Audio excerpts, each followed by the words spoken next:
اللہ تعالیٰ سے توفیق مانگتے رہیں، اللہ تعالیٰ سے توفیق آ جاتے ہیں حالات. باقی اللہ تعالیٰ سب کو اللہ عافیت سے رکھے.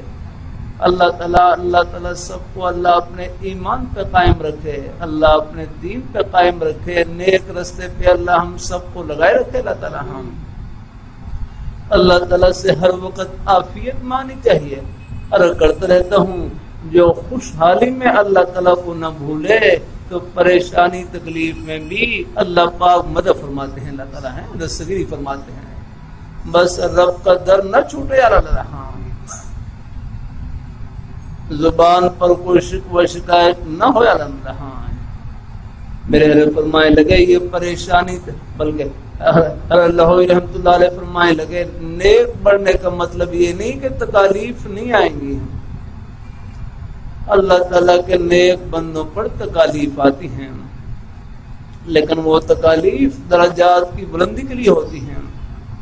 اللہ تعالیٰ اپنے قریب کرنے کے لیے لاتے ہیں، اپنی بارگاہ میں جھولی پھیلانے کے لیے لاتے ہیں. اللہ تعالیٰ اپنی بارگاہ میں قبول فرمائے. اللہ تعالیٰ ہم سب کو اللہ اپنے ایمان پہ قائم رکھے، اللہ اپنے دین پہ قائم رکھے. اللہ پاک کی ذات کے ساتھ معاملہ نیک ہو. وَمَن يَتَّقِ اللَّهَ يَجْعَل لَّهُ مَخْرَجًا. تو جو آدمی اللہ تعالیٰ سے ڈرتا ہے، وَمَن يَتَّقِ اللَّهَ يَجْعَل لَّهُ مَخْرَجًا، جو آدمی اللہ تعالیٰ سے ڈرتا ہے، يَجْعَل لَّهُ مَخْرَجًا، اللہ تعالیٰ اس کے لیے ہر مصیبت ہر پریشانی سے نکلنے کے لیے کوئی نہ کوئی اللہ پاک کی ذات مخرج اور راستہ عطا فرماتے ہیں.